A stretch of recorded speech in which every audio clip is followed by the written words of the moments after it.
Hey guys, I'm Stephanie. And I'm Tiffany. And we are Sisters of the South. We are back today with a bolo over in Magnolia, Texas. So please share this video.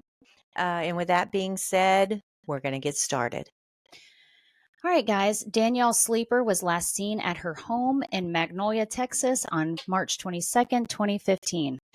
Danielle attended a barbecue off Bowler Road near FM 1488 on the evening of March 21st, 2015. Friends stated that in the early morning hours of March 22nd, 2015, and after an argument with her husband, Austin, Danielle, their 3-year-old son, and Austin left together in her husband's white 1996 Ford F-350 pickup truck. Danielle's husband stated they arrived at their home on Turtle Dove Lane in Magnolia, Texas, and went to sleep. Later that morning, Austin left to run errands with friends while Danielle was still asleep. When Austin returned home later that afternoon, Danielle, along with her purse and cell phone, were missing. Due to Danielle having left her vehicle at the barbecue the night before, it is unknown how or with whom she left. Danielle has never been seen or heard from again. Danielle had been missing for more than a day when her sister Tana got word something was wrong. Tana says in an interview with KHOU, she drove to her parents' home, picked up her dad, and went to Danielle and Austin's home. She was shocked to see the house in such a disarray. Danielle's clothes were strewn across the floor, hangers scattered throughout the bedroom, shelves emptied. Tana said she found it odd because her sister typically obsessed over having an immaculate house. Tana thought Austin was fidgeting and acting strangely. She noticed fresh scratches on top of his head. Their son wasn't running around, but most puzzling, Austin still hadn't reported Danielle missing. He just kept saying that she ran off, that she probably would be back in a few days. And I kept telling him that it was not clicking, that it was not right, something was wrong, Tana said. A search warrant detectives secured shortly after Danielle went missing showed they were allowed to go into her and Austin's home to look for any implements and instruments used in the commission of a criminal offense of murder and or aggravated assault with a deadly weapon and or tampering with physical evidence.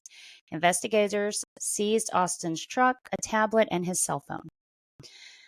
The search warrant revealed that although Danielle's cell phone was never found, investigators poured through her phone records that showed there were numerous text messages and activity until 3:12 a.m. the night she went missing. And the last time her phone was turned on was 2 days after her disappearance, when it pinged a tower 2.5 miles from her home. It was the last signal that cell phone records showed ever came from the phone, and it's been turned off ever since. Wow. Investigators learned Danielle's bank account and credit cards haven't been used for 2 days before she went missing. Her email account didn't have any activity for 5 days prior to her disappearance. So she really didn't have a whole lot going on. No. Nothing was found in Austin's truck or on his phone or the tablet that helped police uncover what happened to Danielle or narrow in on a suspect. What? I think they've spoken to the suspect. But anyway, my opinion. A team was taken to Danielle and Austin's home and drained a pond on their property, but nothing was found. There's up to a $21,000 reward offered by Montgomery County Crime Stoppers for information leading to a felony arrest in the case.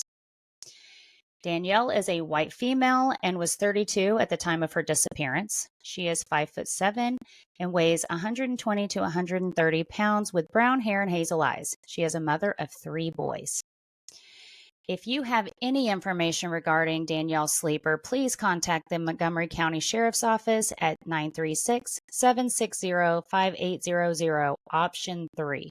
You can also call Crime Stoppers Anonymous tip line at 713-222-TIPS, which is 8477. Well, Uh-huh. I'm just going to say it. They really need to do a polygraph test on her husband. Although I know it's not admissible in court, they need to administer that to him ASAP. They need to investigate him further. Yes, much further. And I don't know, but what man do you know runs errands with friends? What kind of damn errands is this man running? Well, I know mine doesn't. I mean, no. First of all, most men don't Maybe. run errands, okay? But then with friends, I mean, that sounds like some shit women do. I mean, that's what we do. Maybe his errands included like golf or. That's not an errand. Well, I mean, he's I trying to know, make it sound good. but maybe. that's, to me, that is such an off-stated comment that it's suspicious in itself to me. Yeah. Now, I did read other things about this, but it's not proven, so I did not throw it in. There are other speculations, other things that were said regarding him calling his mother to come pick up their son in the middle of the night. Mm-hmm. But I don't know how that information got out there. Yeah. And I didn't want to put it in. Well, there's kind of some mystery here because There's a was lot he of mystery here. was he having an affair? Did the cops go any further than just questioning him? Did they look at the history of his phone, um, his emails, his computer searches, and the fact that her phone got pinged 2 days later leads me to think somebody had access to her phone or had her phone and then just tossed it somewhere.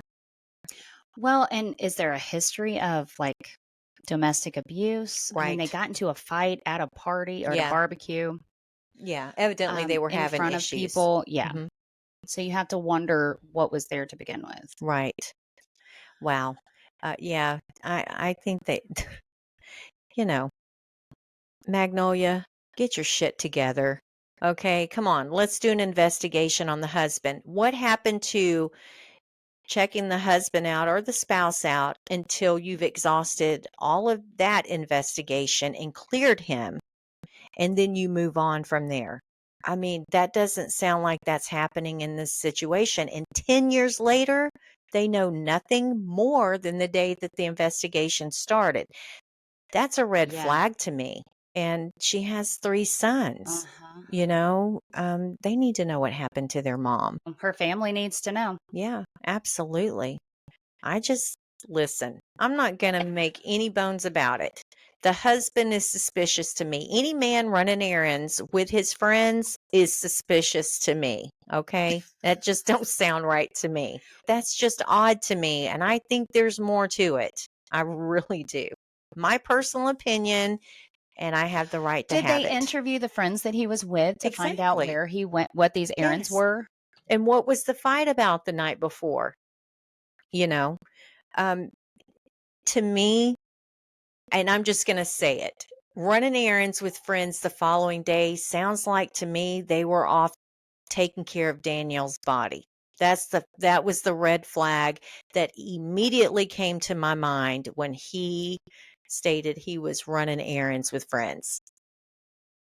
You know what I mean? Because you're going to need I agree. help under those circumstances. So that's, again, my opinion. I just think that the investigation needs to lead them down whatever the truth is, but they need to dive deeper into that investigation because they need to really look at the husband. Sorry, just got to say it. And if he didn't do it, fine. Let them investigate till they resolve all of that and then move on to the next possibility. But I don't think they're done with him.